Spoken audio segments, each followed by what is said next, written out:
Good day everyone, welcome again to another episode of Tax Training, and today I will discuss to you how to fill up BIR form 1905. Ano po itong 1905 na form? This is the application for registration information, update, correction, and cancellation. Ito yung pagdating na po sa form ng registration, ito po yung pinakamaraming gamit, no? Okay. So, application for registration information, update, correction, cancellation, BIR form number 1905. Enhanced po siya noong January 2018 to cope up with the new requirements under the train law. No? So, bago po siya. And, ano po yung mga requirements at paano po natin ito i-fill up? So, we start with part 1, the taxpayer information. So, line number 1, we have taxpayer identification number. Sino pong magbibigay nito? Kung meron na tayong COR, kukopyahin po natin yan doon sa COR natin, no? Kung halimbawa naman yung ating source ng COR is the 1904, din kukopyahin po natin yan sa 1904 natin, no? Kaya huwag kayong magkamali dito sa taxpayer identification number nyo. Dapat pang nag-fill up kayo dito, meron kayong kinukopyahan na source document, no? And then we have the RDO code, nasa COR din po yan, nasa 1904 din po yan. And then the contact number. Oh, registered name, last name, first name, middle name for individual or registered name for non-individual. So this form po is used both by individual and non-individual. Unlike doon sa application for registration natin, na meron po talaga para sa individual, ano yun? Yung BIR form 1901, doon sa mga individual na may business, and yung 1902 sa mga individual na employed, at 1904 doon sa mga individual na may transactions with the government, no? So mix sila doon with non-individual, no, na may mga one-time transactions. Dito sa 1905, mix din po ito. Pwede sa non-individual, pwede rin sa individual. Okay, part 2, reason or details of registration, information, update, or correction, no? So, replacement, cancellation, and then other updates. We have the forms, no? Certificate of registration or COR, and then the authority to print receipts or invoices. Ibig sabihin, replacement or cancellation. Bakit replacement? Kasi maaring nawala mo. O cancellation, bakit mo ipa-cancel? Kasi stop ka na ng business, no? So, ito yung gagamitin mo, yung 1905. Request ka rin ng authority to print receipts, no? Or invoices na wala. So, hingi ka ng replacement, you fill this up. Tax clearance certificate of liabilities. Taxpayer identification number na card, no? Gusto mong magkaroon ng card kasi nawala yung TIN card mo. Tax clearance certificate for transfer of properties, no? Certificate authorizing registration or card na wala mo. So, kailangan mag-issue ka ulit, you fill this up, 1905. And then others. Doon sa mga certificate of registration, may penalty po yan. Magbabayad kayo. Usually, ang bayad dyan is 1,000. No? Reason or details, loss, damage, change of accredited printer as requested by the taxpayer, correction, change, update of registration of information or others, no? So, other updates can be closure of business, nag-close ka na, so ayaw mo na, you fill up form 1905, no? Proceed to number 8, kasi may mga requirements pa po yan, no? Depende sa kung ano yung gusto mong, anong action ang gusto mong gawin sa iyo ng EIR, ano yung nire-request mo. And then we have the change of civil status, no? Proceed to number 7. Ano yung change of civil status? From single to married halimbawa, o from married to single, no? Update of books of accounts, no? Proceed to number 10. Ano yung updates of books of accounts? Magpaparegister ka ng bagong books of accounts kasi naubos na yung una mong pinaregister. Or avail of 8% income tax rate option. Di ba sabi natin, yung mga sa income tax na gusto mag-avail ng income tax rate na option na instead of paying income tax and percentage tax, magbabayad na lang sila ng 8% kasama na yung income at saka percentage tax doon. So anong gagawin nila? At the beginning of the year, i-inform po nila ang BIR na pinili nila yung option rate na 8%. So, mapifill up po sila nitong BIR form 905, dalhin nila yung kanilang certificate of registration sa BIR, and then patatakan nila, kuha sila ng bagong certificate of registration na wala na pong percentage tax doon kasi nag-avail sila ng option rate. Okay? So, number 7, correction, change update of registration information. So, letter A, change in registered name or trade name. Kasi di po ba napakahigpit ngayon ang ating requirements pagdating po sa business name, no? So, pag nag-expire na yung DTI mo, hindi ibig sabihin na nag-expire na renew ka sa DTI, ibibigay yung dati mong business name. Hindi. Posible hindi na ibibigay sa iyo, kaya yung business name na dati mong ginagamit, hindi mo na pwedeng gamitin ulit, no? So, change in registered name or trade name. And then we have the registered name na box at saka trade or business name na box. No? You check kung ano yung applicable po sa inyo, ano yung ina-apply nyo. New registered name, trade or business name. The old name, ilagay nyo, and then the new name. Kasi yun ang papalitan mo. And then letter B, change of registered address. No? So, transfer within the same RDO, ibig sabihin ng the same RDO, sakop pa rin, hindi ka nalilipat na ibang RDO kasi yung pinaglipatan mo na new address mo, sakop pa rin ng same RDO kung nasaan ka dati. Ito namang isa na box, transfer to another RDO. Ibig sabihin, yung lilipatan mong lugar, talagang iba na, nasa malayo na, kaya ibang RDO na, no? Okay, so from ano yung old RDO number mo and then papunta sa new RDO, ano yung new RDO mo, no? So we have the address, no? The unit, the room, the building, no? Very specific also. And then letter C is the change in accounting period applicable to non-individual. Why non-individual? Kasi po ang individual hindi pwede mag-change ng accounting period. Calendar year lang siya. Ang one taxable niya ay 12-month period beginning January to December lang. Yun po yung para sa mga individual. Hindi sila pwedeng gumamit ng fiscal year. So, corporation lang po ang pwedeng mag-change ng accounting period. From calendar to fiscal year or from fiscal year to calendar year. Ano ibig po sabihin ng fiscal year? Ang 12-month period niya begins with any month other than January. No? So, ibig sabihin, pwede siya mag-umpisa na February, March, April, May, June, July, and mag-e-end siya after 12 months, no? So, definitely, kung iba yung beginning mo, iba na yung ending mo, hindi na po December, no? So, yun ang fiscal year. Okay. So, sa change in accounting period, from calendar period to fiscal, accounting start month, and then the effectivity date. Bakit? Very important po to. Kasi pag request kayo ng change in accounting period, ang mangyayari po dyan, kung merong kayong na period na hindi natapos o kaya bitin, no? Kasi kailangan mo na mag-start ulit ng ibang taxable period, mag-file kayo ng short period return. Halimbawa, ang bagong accounting period mo, fiscal year, beginning March, no? So, kung March yan, mag-i-end siya ng February. So, anong gagawin mo ngayon? Since nag-change ka, previous mo, January to December. Ngayon, March to February ka na. So, meron ka 2 month, yung January at saka February, na dapat mag-file ka ng short period return. Kasi hindi siya papasok doon sa 2 taxable period na dapat kang mag-file. No? So, may short period return ka na 2 months. No? Ipapile mo talaga yan, pati annual income tax return. Okay. So, from fiscal to calendar period, accounting start month to effectivity date or month, no? And then we have change or add registered activities or line of business, no? So, new registered activity or line of business and then the effective date of change, no? So, meron kang bagong line of business. Halimbawa, meron ka ng restaurant at saka grocery store and then magpagawa ka naman ulit ng computer shop, no? So, magpaparegister ka ulit ng bagong tax type or line of activities, no? So, ilagay mo dito, new registered activity or line of business and then the effective date of change, no?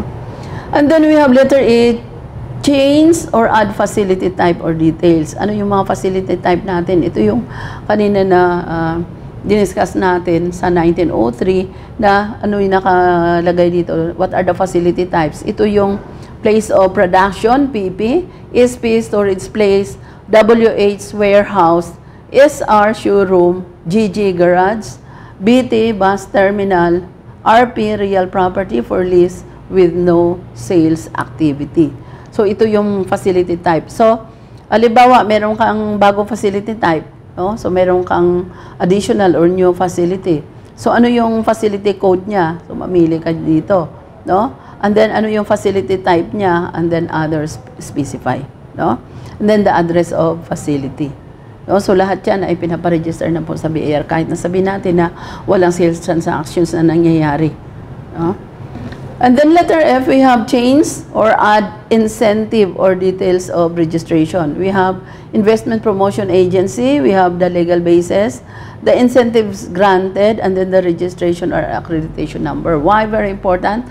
The accreditation number because hindi po yan gawa-gawa lang yung incentive, no? May mga regulatory agencies po yan na in charge po dyan, sila po ang nag-regulate. So, kung wala kang certificate coming from them, hindi mo siya pwedeng i-avail itong mga incentives, no?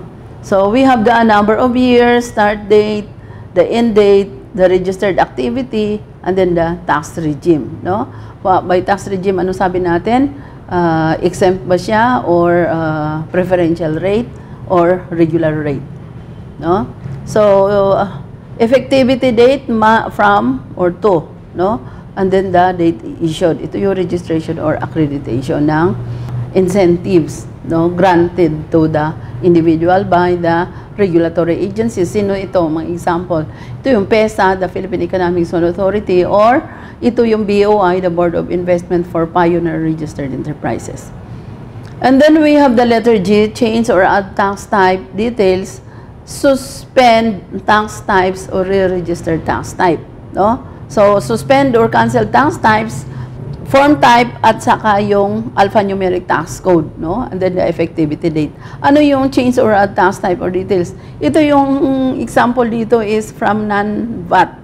Non-VAT ka halimbawa, kasi 3 million below yung sales mo. And then during the year, umabot ka na ng 4 million. So definitely, kailangan mo na mag-transfer from non-VAT to VAT, no? Okay, so sabi natin, yun yung tumaas yung sales mo. So, from non-VAT to VAT ka. Halimbawa naman, VAT ka. Tapos, bumaba yung sales mo. So, ang gagawin mo naman ngayon, from VAT to non-VAT.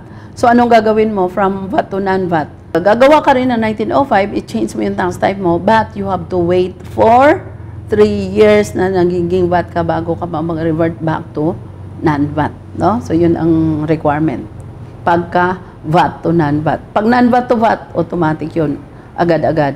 Pero pag VAT to non-VAT, 3 years muna bago ka makapag-change to non-VAT. Okay. So, we have the register or added or new tax types. No? The form type, the ATC, the effectivity date. So, dapat nakalagay din dyan. And then, change update of contact type. No? Kung iba na yung phone number, iba na yung mobile number, iba na yung fax number, and the email address. No? Dapat ipaalam din yan sa BIR. And then we have the change update of contact or personal or persons authorized or representative, no? Nakalagay dito yung last name, first name, the position, and then the tax identification number. Ito yung authorized person to transact with the BIR, no? And then we have the change update name of stockholder or members or partner in case of corporations or non-individual. So, ano nakalagay dyan? The last name, first name, middle name, no? Or registered name if non-individual. And then the TIN, the tax identification number. And then the closure of business or cancellation of registration under number 8, no? So, halimbawa, nagpa-cancel ka ng TIN, anong reason mo? Namatay, death, no? So, kung may business and then, or empleyado, and then namatay, pa-cancel mo yung TIN. No? Use this 1905 na form. So, anong reason mo doon? Death. No? So, anong i-attach mo dito? Death certificate. Multiple or identical TIN. No? So ang BIR na yung tutulong dyan kasi sila na yung makakakita na multiple or maraming TIN na na-issue sa'yo. So, ika-cancel yung iba. And then, failure to start or commence business for non-individual. Yung nagpa-register na sa SEC pero hindi naman nag-start ng business. No? So, failure to start or commence in business. Kaya, nagpapa-close na or nagpapa-cancel ng registration sa BIR. And then, we have the permanent closure of the branch, no? So, 1905 din, ito yung gagamitin na form. And then, or dissolution of corporation or partnership. Or as a result of merger or consolidation, and then others. Ano itong ibig sabihin ng others? Other reasons kung bakit magpapaklose ka ng business registration. Effective date of cancellation. So, limbawa, nagpa-close ka ng January 1. No? So, yun yung effective date of cancellation mo. Na inform ka na sa BIR na wala na talaga yung business mo na close na. Letter B, register or cessation of registration. Ito yung cessation, ito yung wala na yung registration, pina-close mo na. Permanent closure of business of an individual or others. The trade or business name, no? And then effective date of cessation of business. Number 9 is the change of status from single to married or from married to single, no? Kailan naman nangyari yung from married to single? Yung nagpa-annul ng marriage, no? Single to married, ano yung kailangan na dokumento? Marriage contract. No? Old name naman, no? Middle name, first name, middle name, last name, and then the new name or the married name. No? And then the spouse information. We have the employment status of the spouse, kung unemployed ba siya, employed locally, employed abroad, or engaged in business or practice of profession. So, ilalagay din po natin yung ganyang information dito. Especially kung nag-change status tayo from single to married. No? The spouse name, lalagay natin. Then the spouse employer's name, no? And then the spouse employer's TIN as identification number. And then the next information are the books of accounts. No? Imagine dito sa 1905, nakalagay din ang books of accounts. So what are the type of books of accounts? Can be manual or loose leaf. Pag sinabi po nating manual, yun yung traditional na nakabind na libro na brown, no? Yung 4 na libro for non-VAT and then 6 na libro for VAT. No? So yun yung manual. Or the loose leaf. Pag sinabi nating loose leaf, pwede mong i-print ito sa computer and then pa isa-isa per page, i-generate mo, at the end of the year, ipa-bookbind mo. No? Kaya loose leaf. But be sure na meron kayong permit to use loose leaf books of accounts. No? The types of books to be registered, the quantity, the volume from to, no? And then the date registered, the permit number, the date issued, or the month, no? Date and year. Other update correction, please specify in details for taxpayer or for BIR use. And then the effective date of change approved by, no, meron siya dito na signature over printed name ng Revenue District Officer. Alam nyo yung closure of business, hindi kayo basta-basta kasi i-close dyan. Pag nagpatata kayo ng 1905 and then may letter of request kayo na magkuklose na ng business, i-refer pa yan sa examiner and magki-clearance pa kayo. Kaya habang nagki-clearance pa kayo, huwag niyong isipin na nag-submit na kayo ng 1905 nyo, tapos na. Hindi pa po yan. I-clearance pa kayo. Habang hindi kayo nag-clearance dahil iniwanan nyo lang, nag-file lang kayo, tapos pinabayaan nyo na, nandoon pa rin yung open cases. Kasi hindi yan i-close ng BIR yung TIN nyo. Why? Kasi hinihintay pa nila yung payment nyo na deficiency. Pag kinlose nila, hindi na kayo pwedeng magbayad dahil wala ng tax time, hindi natanggapin ng computer. O, kaya hindi pa yan i-close hanggat hindi kayo makapag-clearance. Okay? So, do not think na once na may 1905 ka na, you already have complied with the requirements, closed na kayo, wala nang open case. Hindi pa po. No? Pag-aaralan na natin sa atin mga free bookkeeping na kailangan mo pa ng clearance. Kahit yung mga non-individuals is easy, pag nag-close na sila, kailangan pa rin nila ng clearance sa BIR bago sila i-close din ng SEC. No? For compliance purposes. And then this form is already also signed under penalties of perjury. No? Ano ibig sabihin ng perjury? May criminal case ka pagka yung mga information mo na binigay dito or fill up nyo are false, no? O hindi totoo. No? So, under the penalty of perjury po, itong BIR Form 1905. Taxpayer, authorized representative, or tax agent, ito yung signatory dito, no? And then the title, position of signatory. Okay? So ano-ano po yung mga attachment dito? Ito yung marami kasi sabi ko the most widely used na form sa registration ito pong 1905, no? So what are the documentary requirements? Replacement or cancellation po. So ng certificate of registration, anong importante? Original copy of old certificate of registration for replacement, no? Kung nawala siya, affidavit of loss. And then the proof of payment of certification fee and doc stamps, tax to be submitted before the issuance of the new certificate. Pero sabi ko nga sa inyo, nagre-require pa to sila ng payment, no? Ng penalty na 1,000 pagka winala ninyo yung certificate of registration. Authority to print receipts and invoices, anong kailangan?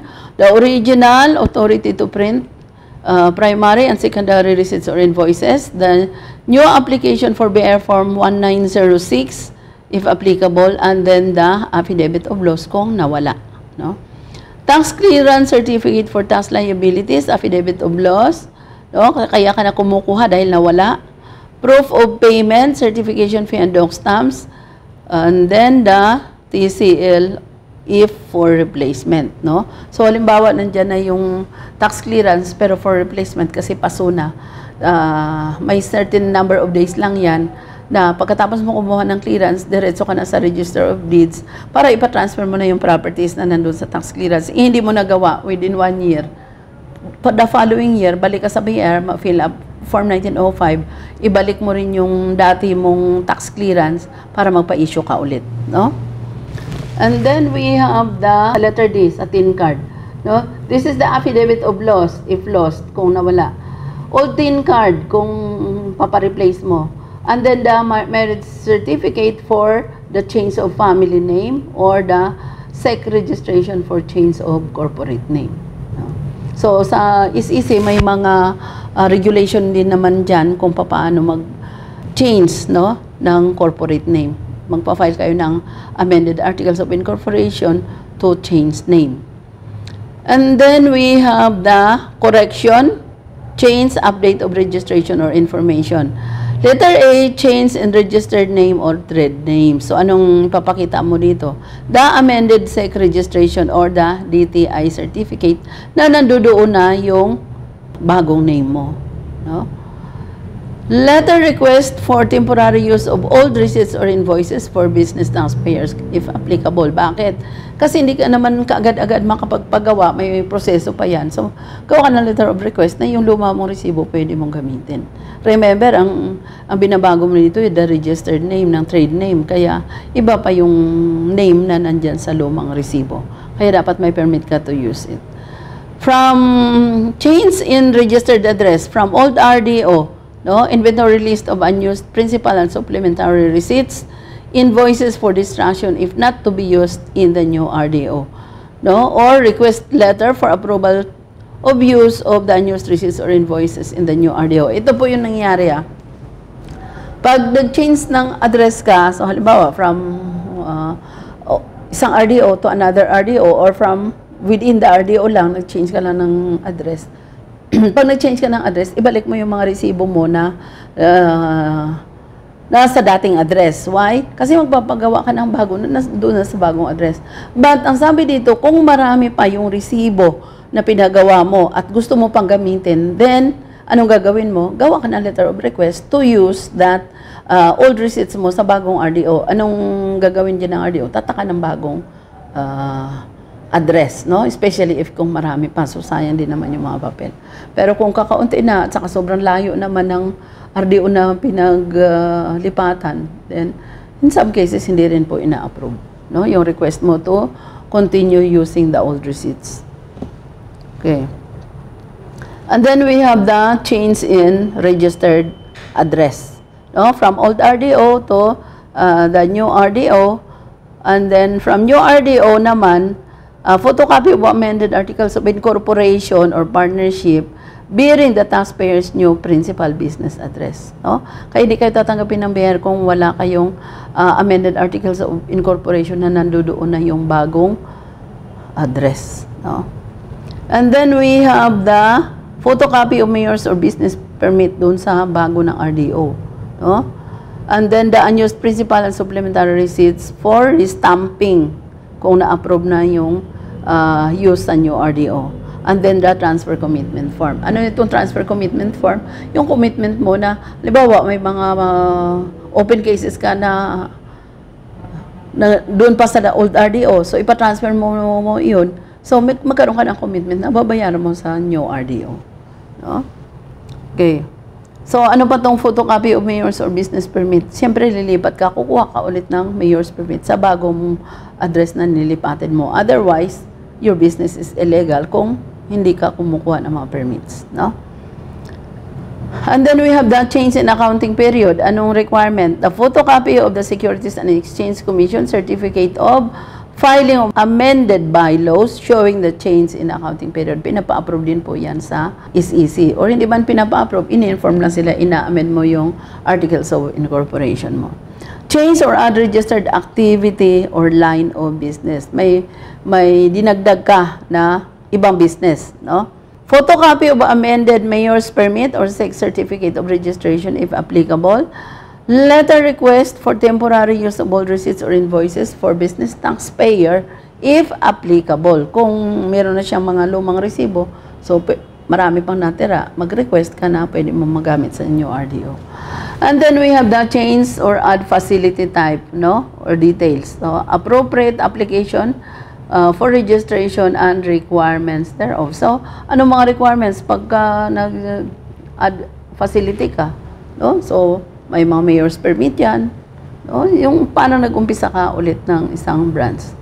Change, add, incentive details or registration. No? Certificate of accreditation, registration from investment promotion agency. Kung, halimbawa, wala kang incentive dati, tapos nagpara-register ka dun sa may incentive na, okay, so dapat ipakita mo yung certificate of accreditation sa Investment Promotion Agency. Ano yung mga example natin dito? Ito yung mga PESA, BOI, tapos ito yung sa Subic, sa Clark, no? Nagbibigay ng preferential rates sa taxpayers. And then we have the change, update of contact persons or authorized representative. So the authorization or certification issued by the officer.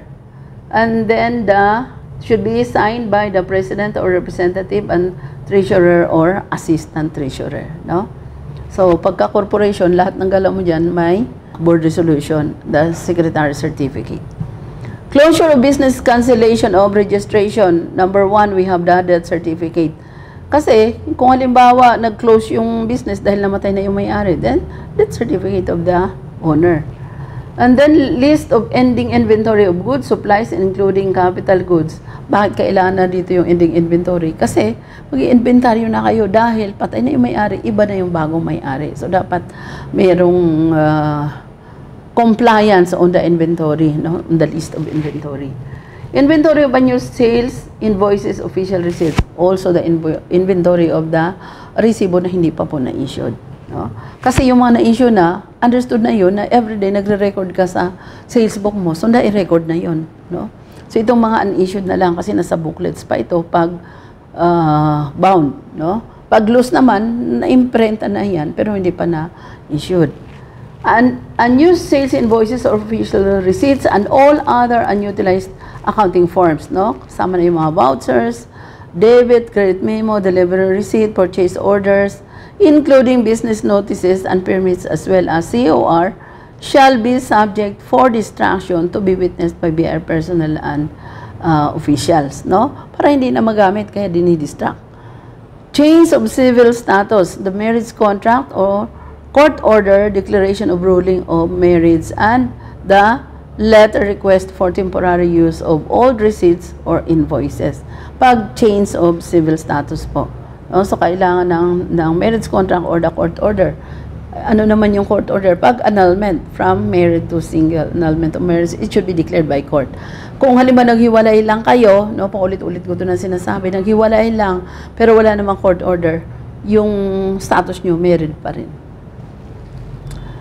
Okay. Update of the books of accounts, photocopy of the first page of the previously approved books. No? Ano yun na, approve na previous na books, bakit? Anong tinitingnan nila doon? The volume number. Kasi may volume number yan doon. At ang ipaparegister mo na bago, sequence na yon, kasunod na yun doon sa volume na na-issue dati. No? Manual or loose leaf books of accounts, permit to use loose leaf. Kailangan papakita mo, Xerox lang. And then permanently bound na loose leaf books of accounts, and then affidavit attesting to the completeness, accuracy, and correctness of entries in the books of accounts and number of loose leaf used for period covered. Ito yung requirement sa loose leaf books of accounts na sabi ko na sa inyo. Ang loose leaf, gamitin mo muna bago mo patataan sa BAR. No? At the end of the year, halimbawa, tapos na yung taxable period mo, ending December 31, you have 15 days para ipa-bookbind at dalhin sa BAR para patatakan yung loose leaf nyo. No? Ang computerized accounting system naman, i-archive mo lang siya sa USB, tapos dalhin mo rin sa DVD, patatakan mo sa BAR. No? Pag na-audit ka, yung may tatak na mga DVD, yun ang hahanapin sa iyo. And then we have the computerized books of accounts. No? Permit to use computerized accounting system. The DVD containing the electronic books of accounts and records. Nandoon, naka-record electronically po yung mga business transactions. And then we have the affidavit attesting the completeness, accuracy, and appropriateness of the computerized accounting books or records. No? In accordance with the keeping of books of accounts and records for internal revenue tax purposes. Why? In accordance? Kasi ang sabi ko nga sa inyo, ang bookkeeping po natin ay may mga regulasyon din or may mga batas din na dapat nating sundin. Kaya hindi lang basta tayo record lang ng record sa libro. Dapat tama yung paggamit natin ng resibo, pag-issue ng resibo, and then yung pag-records natin sa libro, dapat tama po lahat yan. Okay? So, that's all for today. And hopefully, nakapagbigay po tayo sa inyo ng mga kaalaman on how to fill up BIR Form 1905. No? So, thank you very much. And for those mga YouTubers natin na hindi pa nag-subscribe, please subscribe to our channel, and we promise to bring you more tax information. The purpose of our tax training is for you to have a better compliance. No? So, good day to everyone, and thank you.